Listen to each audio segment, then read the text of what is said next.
Bismillahirrahmanirrahim. Assalamualaikum warahmatullahi wabarakatuh dan semangat pagi.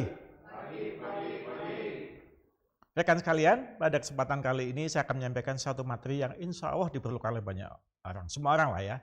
Jadi judulnya sederhana sekali, menjadi seorang investor yang cerdas ya. Nah, kalau kita lihat slide ini, pernah nggak rekan sekalian melihat slide ini, melihat angka-angka yang luar biasa ini? Lihat satuannya. Satuannya dalam miliar rupiah. Artinya angka ini itu angka yang menunjukkan 14 triliun, 12 triliun dan seterusnya. Jadi di Indonesia itu sudah banyak sekali terjadi kasus investasi bodong atau abal-abal, atau dalam bahasa kerennya adalah fake investment. Begitu banyak uang melayang, kemudian nggak jelas kemana uang itu. Makanya materi ini sangat penting bagi kita semua untuk lebih berhati-hati dalam berinvestasi. Kita lanjutkan ya. Oke, saya mau nanya kepada teman-teman. Kalau mau investasi, kira-kira perlu apa saja sih? Modal ya, oke modal. Ada lagi yang lain? Pastinya investor, kan kita investasi ya, oke. Jadi pada saat kita investasi, tidak hanya butuh uang saja, namun juga butuh waktu dan butuh pengetahuan. Ya, pertama kalau mau uang atau dana, kita menyiapkan uang sekaligus atau lumsum ya dalam beberapa bulan. Yang kedua masalah waktu. Kalau investasi kita biarkan tanpa kita pantau itu tidak boleh. Yang ketiga kita harus punya knowledge atau pengetahuan. Investasi apa yang cocok untuk kita. Jadi tiga aspek ini yaitu dana atau uang dan waktu dan pengetahuan itu adalah mutlak satu paket. Ya, kita lanjutkan. Ada beberapa dalil sederhana tentang investasi dan ini sudah sangat umum. Pertama, setiap investasi itu akan selalu memiliki risiko. Jadi nggak mungkin bila mengatakan, Mas, Mbak, ini ada investasi bagus tanpa risiko. Itu bohong.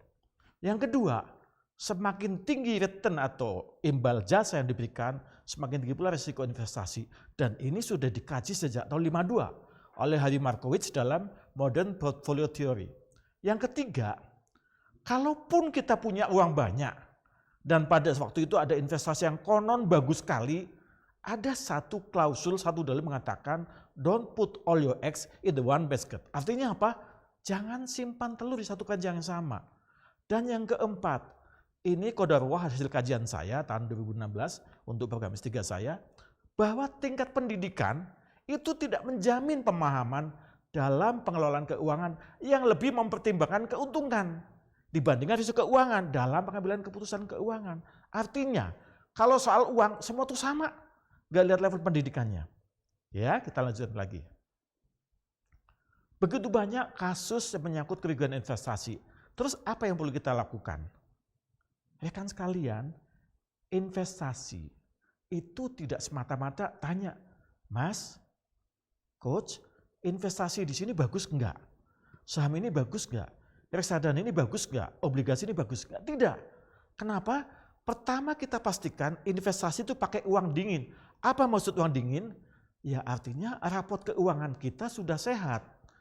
Ya, kalau raport keuangan kita belum sehat, belum bisa. Yang kedua, setiap investor atau calon investor punya toleransi, punya profil risiko yang tidak sama. Saya harus diperhatikan.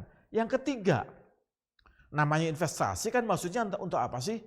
Agar uang kita, nilai uang kita tidak tergerus oleh inflasi. Sehingga tingkat kembalian investasi ya harus lebih tinggi daripada inflasi. Yang keempat, tadi dikatakan jangan simpan telur pada satu wadah yang sama. Artinya, kalau bicara investasi tidak ada istilah investasi tapi portfolio. Sehingga adalah diversifikasi, dan diversifikasi. Oke, kita lanjutkan ya. Jadi setelah tadi pembukanya sedikit panjang tadi, ada alur yang harus kita pahami dalam melakukan investasi. Apa yang pertama? Kita pastikan posisi kesehatan keuangan kita itu saat ini seperti apa.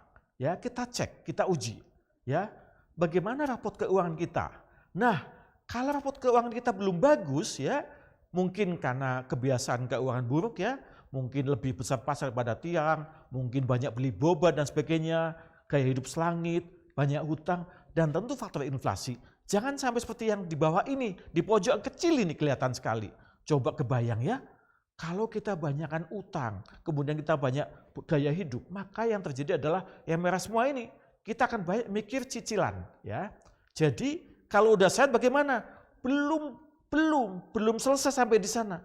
Belum bisa investasi. Apa? Kita lakukan tes atau uji profil atau toleransi risiko. Jadi kita tuh sebenarnya masuk ke kelompok mana? Apakah yang takut pada risiko atau risk averse, atau yang konservatif, ya berani tapi sangat sedikit, atau udah mulai moderat, sudah berani ambil risiko tapi masih agak-agak takut. Kemudian sudah mulai meningkat, moderately agresif, kemudian kita agresif sampai yang paling berani, yaitu very agresif. Nanti kita lihat satu persatu. Nah, ini adalah contohnya. Rekan sekalian, kalau kita dalam tanda petik memang tidak berani ambil risiko, tentu investasi kita akan banyak di mana? Di deposito dan obligasi. Kenapa obligasi masuk? Karena obligasi memberikan pendapatan tetap, ya. Yang kedua, kita udah mulai sedikit berani, tapi masih konservatif. Boleh kita masuk ke saham, tapi dalam porsi yang kecil ya, masih 10%. Meningkat sedikit ke moderat, coba lihat, ya. Kita lihat bahwa porsi saham kita itu mulai naik menjadi 20%. Nah, rekan sekalian, saya akan jam saja, perhatikan, bahkan kalaupun kita very agresif, tidak boleh semuanya dalam saham, dalam obligasi, tetap ada porsi meskipun hanya 10%, ya, meskipun hanya 10% ke dalam deposito. Kenapa? Kalau ada terjadi sesuatu kita masih punya tabungan, ya. Kalau dalam bahasa Inggrisnya ceng-celengan gitu ya. Jadi kita punya cadangan di sana. Oke, baik rekan sekalian, kita akan detailkan bagaimana alur dalam investasi ya. Seperti tadi sudah saya awali di slide sebelumnya, tapi saya detailkan lagi. Jadi harus tahu posisi keuangan kita sebagai calon investor apa aja. Pertama kita tahu total kas kita dan setelah kas. Setelah kas apa sih? Deposito. Ya, kemudian kita juga punya total aset investasi. Apa itu? Misalnya kita punya rumah yang disewakan seperti itu ya. Kemudian kita juga punya total aset penggunaan pribadi. Apa maksudnya? Kita punya motor, punya mobil yang kita pakai untuk ke kantor, kita rumah yang kita tempati ya, bukan kita tinggali, kita tempati ya. Itu adalah juga merupakan aset ya, aset. Kemudian kita juga punya, mau nggak mau kita punya hutang kan, baik hutang jangka pendek maupun apa? Hutang jangka panjang. Contoh kita punya cicilan rumah, cicilan mobil kan nggak mungkin dalam 1 bulan 2 bulan, jadi biasa di atas 1 tahun. Lanjutnya apa? Nah, kita punya nilai kekayaan bersih. Bagaimana hitungnya? Nanti ya, nanti. Jadi kita hitung berapa sih jumlah kekayaan kita dengan jumlah pengeluaran kita. Itu adalah nilai kekayaan bersih. Berikutnya kita juga punya hal-hal yang lain. Misalnya apa? Total kas masuk. Jadi pendapatan kotor kita berapa sih? Gaji kita sebelum pajak dan lain-lain itu berapa? Akhirnya kita juga punya total pengeluaran. Ya, kita kan pernah nggak sih Bapak rekan sekalian mencatat pengeluaran dalam 1 bulan? Ya, nah ini harus kita catat. Untuk apa? Kita uji tingkat kesehatan keuangan kita sebagai calon investor. Apa yang dilihat? Ada rasio dana darurat.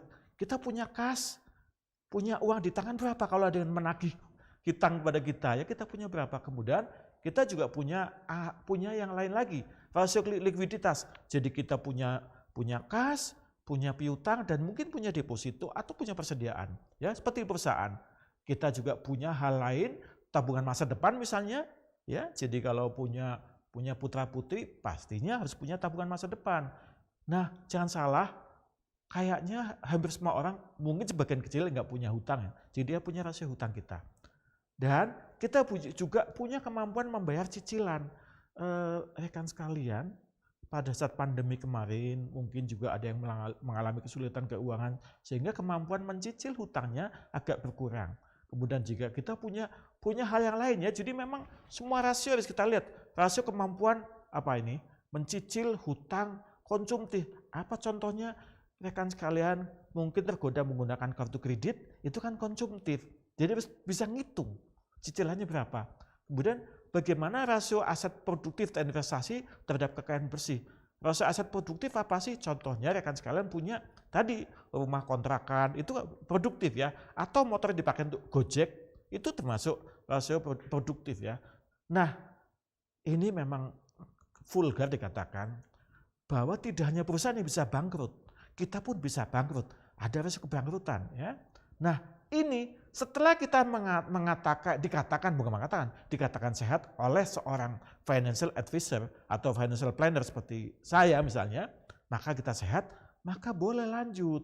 Tapi kalau tidak, ya tetap seperti tadi slide sebelumnya, harus kita perbaiki raport keuangan kita. Ya. Nah, kalaupun sudah sehat, apa kita lihat? Coba kita lihat ya, macam-macam ya tentang indikator toleransi risiko kita. Ada beberapa hal yang kita perhatikan. Kenapa? Karena investasi kita mungkin mendapat keuntungan, mungkin mendapat kerugian. Ada peluang masing-masingnya ya. Kemudian juga kita bisa memperkirakan berapa jumlah keuntungan dan juga berapa jumlah kerugian yang mampu kita tanggung ya. Jangan sampai karena kita nekat investasi, kerugiannya gede, amblas kita. Nah tadi apa? Ada risiko atau rasio keberangkrutan. Kemudian ada peluang keberhasilannya. Investasi kan tidak selamanya berhasil. Ada peluang untuk untung atau sebaliknya peluang untuk rugi. Seperti itu ya. Jadi bagaimana teman sekalian siap bahwa hal-hal ini harus kita hadapi. Oleh karena itu kita harus ukur kembali lagi namanya tingkat toleransi atau profil risiko kita. Mulai dari mana kita lihat?